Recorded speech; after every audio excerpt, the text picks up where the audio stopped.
Boston is known for many things: baseball, lobsters, traffic. But one thing you might not associate Boston with is dumplings. But you know what? I found some pretty good ones. So let's go. The first place that I went to was called Boston Soup Dumplings, located in Allston. Although they're famous for their soup dumplings, they also had a bunch of other goodies on the menu, including noodles and rice bowls and plenty of appetizers like scallion pancakes. I ordered by scanning a barcode on the table and went through the menu and looked at all of the different delicious dishes they had. I ended up ordering a iced tea. I had this iced tea when I was in China and I really enjoyed it, so I was excited to find it here. I ended up sticking with dumplings. I got the spicy Sichuan-style wontons and the classic pork soup dumplings. The Sichuan-style dumplings came in this delicious spicy broth. You can see all of the peppers in there. The wontons had an amazing texture, and everything about it was just so good. If you don't like spicy, I definitely wouldn't recommend it because it really did have a kick to it, but those wontons were savory and delicious. I couldn't stop eating them. If I had to rate these, I'd probably give them a solid 9 out of 10. They were the perfect amount of spice and savory. Here you can see the pork soup dumpling. It's their classic soup dumpling, and you can see me chowing down on it. As you can see, I got a little bit of dumpling on my face, but hey, whatever, that's how it goes. These pork dumplings were amazing. The soup inside was delicious and savory, and the pork was cooked perfectly. Before I headed to my next dumpling spot, I made a pit stop at Yi Sun Bakery across the street. They're an Asian bakery that specialized in all different breads and sweets. I ended up getting a bean curd bun, walking back to my car, and it was a nice little snack, a little break from the savory, get some sweetness in my day.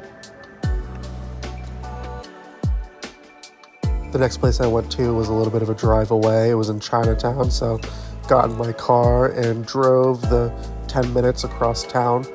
Got stuck in some traffic. I made it over to Chinatown and found some parking, and I was able to go to my next destination.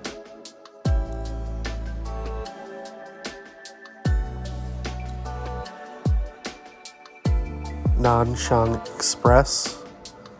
They specialized in soup dumplings, much like the last place.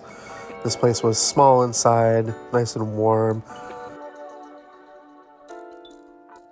I got the chicken soup dumplings to mix it up a bit instead of getting the pork, and I also got some vegetable dumplings here. Look how pretty they are. The chicken soup dumplings were steaming, and they tasted like a awesome bowl of chicken noodle soup, all packed into this little dumpling. These tasted so good, and it was so nice to get in from the rain and have some nice warm steaming food. Compared to the pork dumplings, I'd say these tasted a little bit lighter in flavor. They weren't as heavy and fat, but still delicious. I dipped it here in some soy sauce, and next I went and ate the vegetable dumplings, which were just as good. 9 out of 10.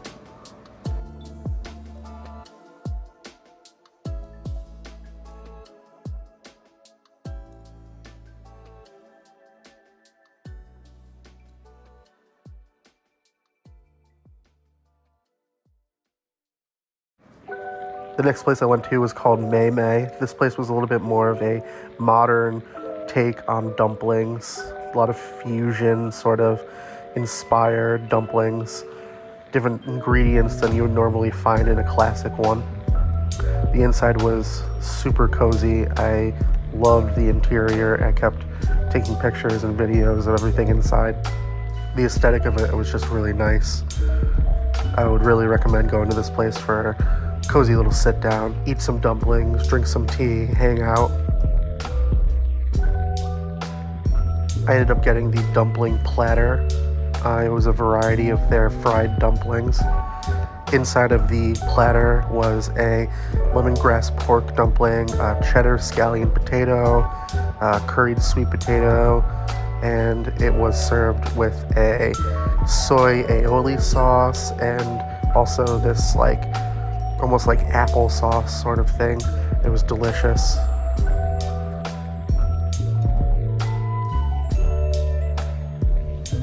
After May May, I went for a little walk down Newberry Street and went to one of my favorite bubble tea places called Mr. T. This place is your standard bubble tea shop, but I really like the interior and the drinks are always so good. I ended up getting a tiramisu cake milk tea with caramel on top. The sweetness of it was also a good break from the savory that I had just had at May May. But I had a few more stops to go, and I finished my bubble tea and went on to the next place.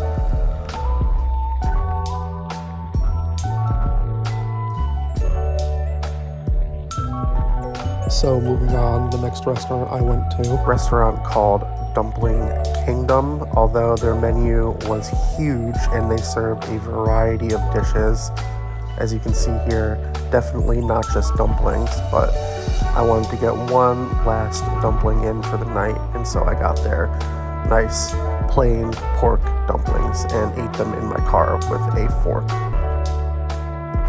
It was a perfect way to cap off the night.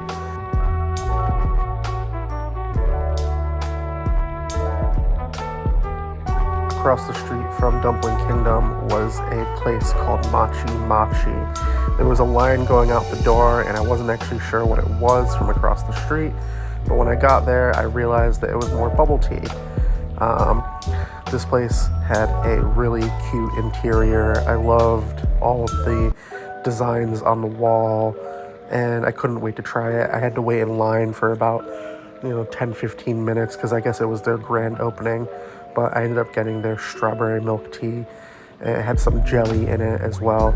It was the sweetest way to end a sweet day. Thanks for watching, and if you liked this video, remember to like, comment, and subscribe. See ya!